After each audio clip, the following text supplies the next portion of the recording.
Como seria o seu trabalho dos sonhos?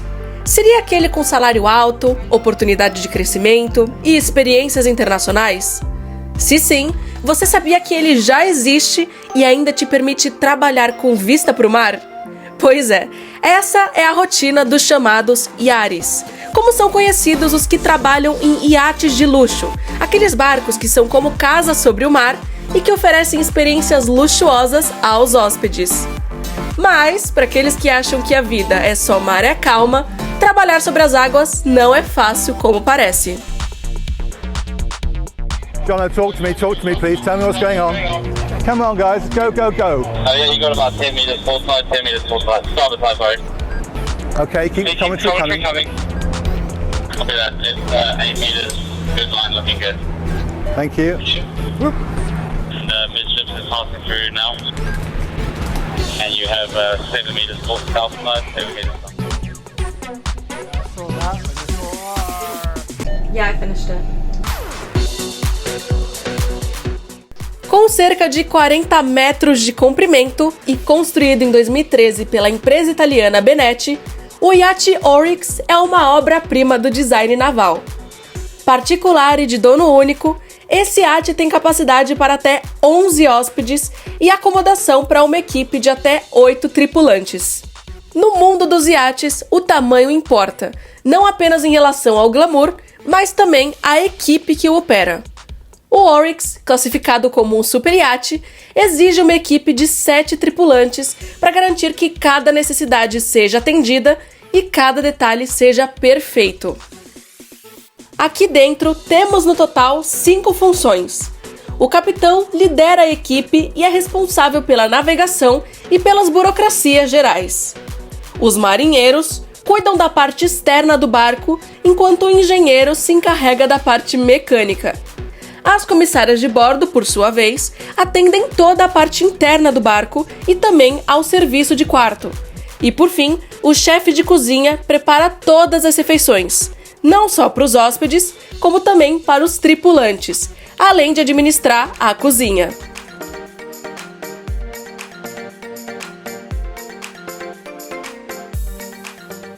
Okay, well there's kind of two situations really, either when we've got guests on, like now, or when we're doing a normal maintenance day or maintenance week.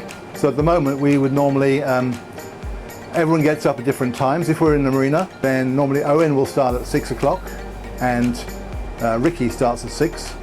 And then myself and Jono will start at 8 o'clock, and then we'll normally get going after breakfast, so 10:30, sail off somewhere, find a nice bay, anchor, hopefully it'll be nice flat water and reasonably protected. Stay at anchor for the day, have lunch out.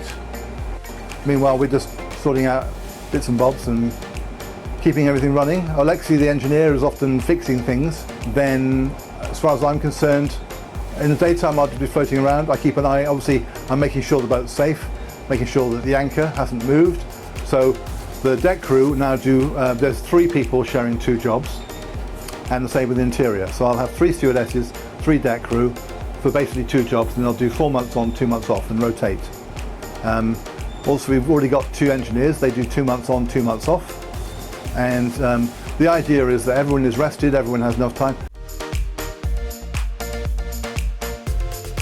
So there's a lot that goes into setting the boat up in the morning. So we start at the top basically and then work our way all the way down to the bottom. And it's about uncovering all the furniture, shaming down all the flat surfaces, getting rid of all the dirt, doing all the windows, and then helping the girls set up if anything needs sort of setting up. And then the second person will come on and they'll take over from the first person basically. Then the second part is setting the boat up ready to leave. So it's getting all the lines ready, getting the tender ready if we need that, getting all the garbage off, and basically preparing to go to sea. We kind of try and plan for what guests might want to do, but obviously it depends on what they want to do. So we'll kind of run around and get things ready as we need to. Then when we get to our anchorage, we're dropping the anchor, and as soon as we drop the anchor and it's set, we're then opening the back door, getting all the toys out if it's viable, depending on the weather, and basically letting the guests have a right blast.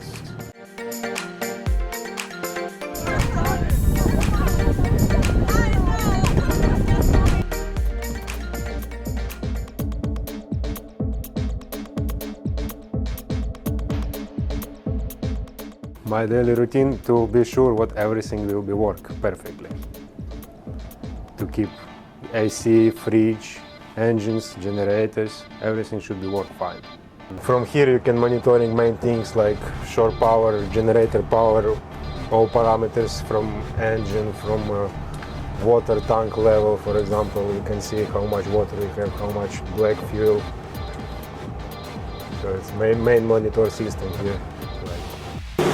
So this one is a generator. We have two, one starboard, one port. And this one is main engine. It's main toy for engineers.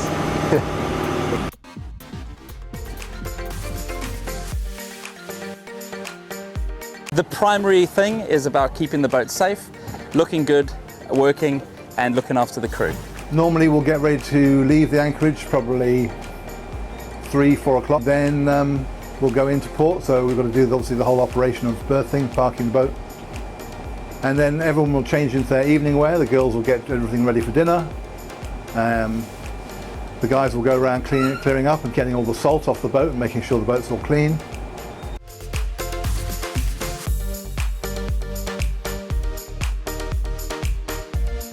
So one of us will start at 6, the other one will start at 8, depending. If you try work it on that you have an 8-hour sleep at night time, so if someone finishes at 10, they'll start at 6. If someone finishes at 12, they'll start at 8, and then we work through the day, and then we'll take like a 2-hour break in the daytime. So on average, I think it's about 14 hours. I like to maximise my sleep.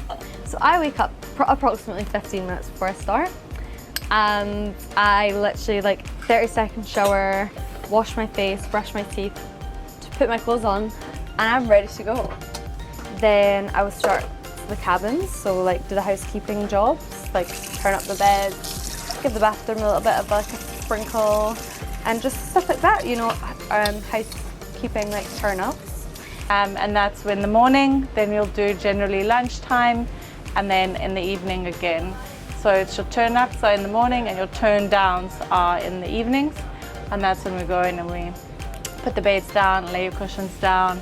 And then, so I keep doing that till all that's done, and then take all laundry, start doing laundry, guest and crew laundry, because the boys change their tops 3 times a day, the crew. They're so bad for that.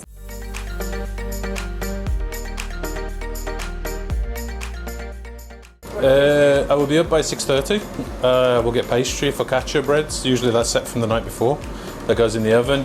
I will get the bacon in. I will do scrambled eggs, muffins, all that sort of stuff. That usually takes me about a 2-hour window.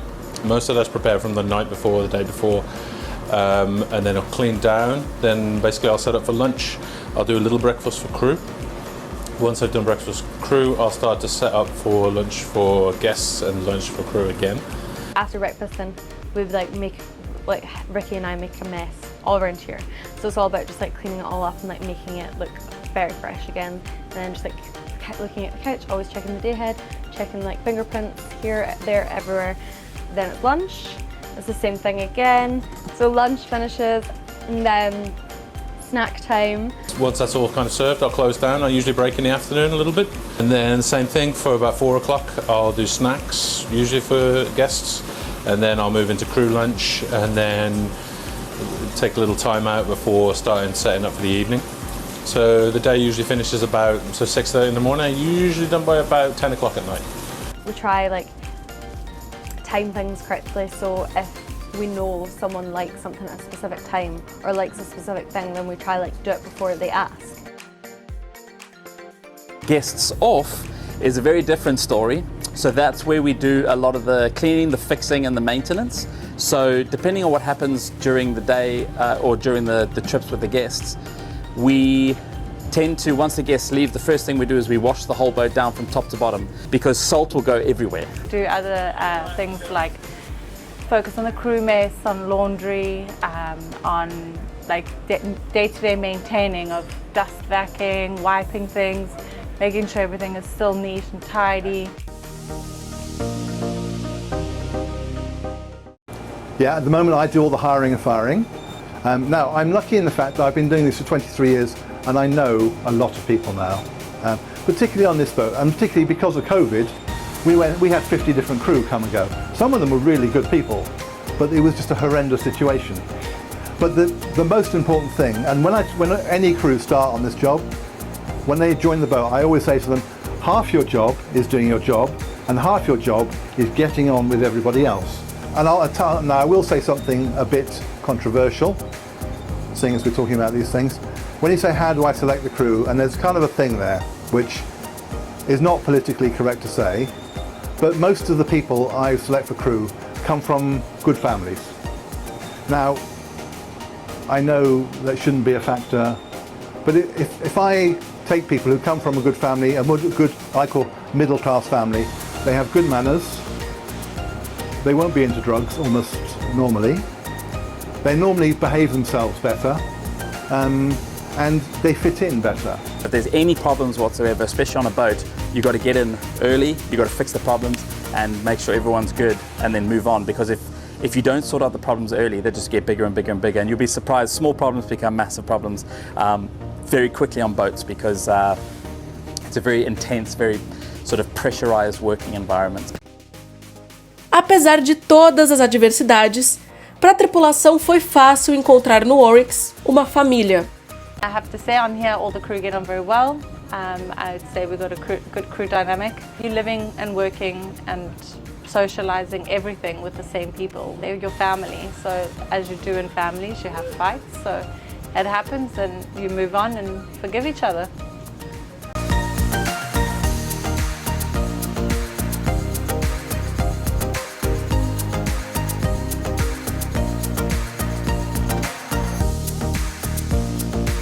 I get on very well with the crew. Me and Nikki and John like to have banter and just like kind of like make jokes about each other, so that's fun. I like that dynamic. And Ricky is the mum of the boat. Like, I love her, she's amazing. And Owen is so funny. He eats so much chocolate. Every time that I see him in the crew, I'm like, I don't know how you do this. Like, I just want to see you. And Phil, he's hilarious as well. Phil has a really witty sense of humour, so he's so funny. And Alexei, lovely, lovely man, oh my god. The social interaction between the crew and the guests, and the distinction that I try and get the crew to draw a line, it needs to be a little bit formal in order for the whole thing to work. And the guests that we have on now are really nice. But yeah, it's not something that you would expect on any other boat, because every boat is different, every owner is different. We don't have any of the what you would expect the people to be on super yachts to be like, snooty and up themselves and better than everybody else.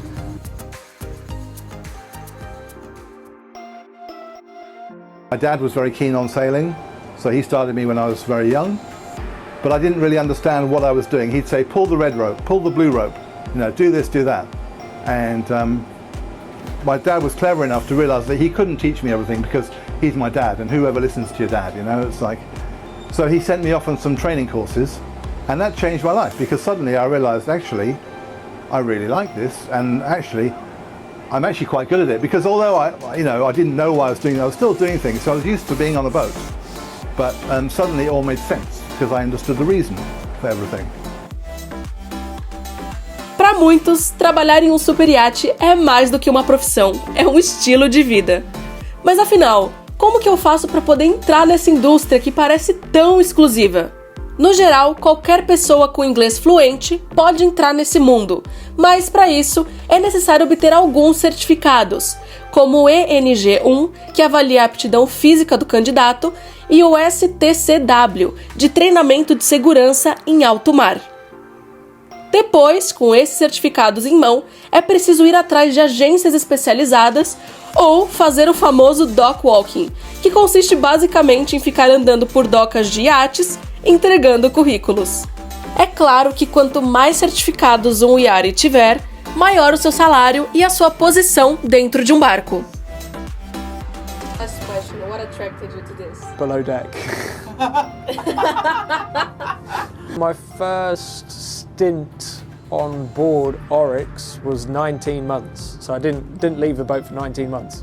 I missed my brother's wedding, which he wasn't too happy about, but he understood. I was meant to be the best man.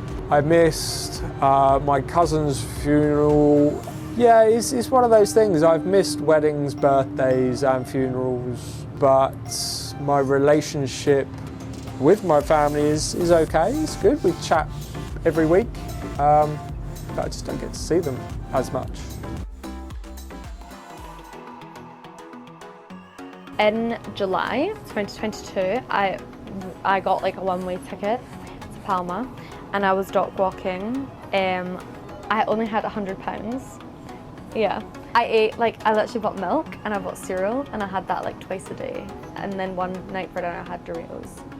Then I'd handed in my CV actually here on my first day of dock walking, but they didn't have anything at the time. So yeah, and then they called me up like a week and a half later, and then asked me to come in for an interview, and then obviously it went well, and yeah, I got the job and I've been working here ever since. I was studying Maritime Academy in Maritime College in Ukraine, and after I tried to go on job on a cargo ship. So I was spending 3 years to send my CV to a lot of crewing. Nobody won't take me because I don't have experience. And after I was going work in Poland, after come back in Ukraine and continue study. And one chief engineer, he was working on the yacht, and he proposed me like if I can try. I say yes, of course. And this one I will start. It was 7 years ago. Never wanted to be a chef. I wanted to play music. It was my job when I played in bands for the first 10 years. And then I hit 30 and decided that I needed to do something, and I started moving into a fine dining context and realised I could use my brain and not just my hands. But 20 years ago, a chef's job was a joke. Everyone used to say, get a proper job, get a real job. So it changed a lot. You never stop learning, you never know enough. There's always, it's a field where you never really complete, there's always something else. You're only really bored of it if you choose to be. If you choose to be disinterested in it, you can always, food is endless. It's basically feeding, how many people are there? 15 people for a week out of 2 fridges and 2 freezers. So space is a real issue, big issue. But planning gets you through. The best part is I get to work with whatever I want to because I have no restrictions. It's also the worst part, because I tend to set a standard for myself that I push myself to. I make my life difficult. I don't think anyone else makes it difficult for me. So that's the biggest problem. I'm the biggest problem.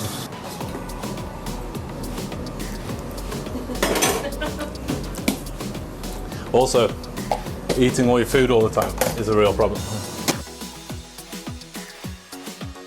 It's just super fun. Like, I get to see so many places, I get to live in the sun. Scotland is very cold, so it's a big perk for me. I feel like I've grown so much as a person, and I really, really like it. I'm very happy. So, yeah. So the best part of my job, in all honesty, is seeing the different places in the world that a lot of people wouldn't ever get the chance to go and see. It's something that I think is incredibly special, just to meet a lot of different people in a lot of different places. The hardest part of the job is because you're away so long, I miss my family like every day. That was always the same from if you work as a chef on yachts or land, it doesn't matter, because you will always have absence, your life, your social time disappears. It's just a big sacrifice you make for. So there was no real adjustment from land to yacht to land to sea because I'd done it for a long time. So I'm fortunate because now I essentially work with my family. So. Yes, I'm lucky I get to work with Nick. Well, I was working on another boat, and obviously he was on Oryx, and we went out and I met him, and we hit it off from the day one, and yeah, now we're getting married. Everything has a time limit, so I shall be leaving and I'll be forging a new career in cybersecurity probably this year, so that'll be exciting as well. But I always want to keep the door open for yachting. You know, if cybersecurity doesn't work out, then I've got a really good industry and qualification to come back into yachting. But when I come back, it'll probably be, I'll start working towards being a captain next. So. No final, os IARES navegam não apenas em busca de experiências, mas também de um propósito mais profundo. Independente desse objetivo, para muitos, essa indústria não é o destino, mas sim uma parte do caminho. I'm doing a picanha with a peppercorn sauce. I think I'm doing tuna with a beurre blanc. I'm doing a selection of veggies, some cassava, and we're going to do it family style for a change instead of tasting menu, so everyone can just go crazy and grab what they want.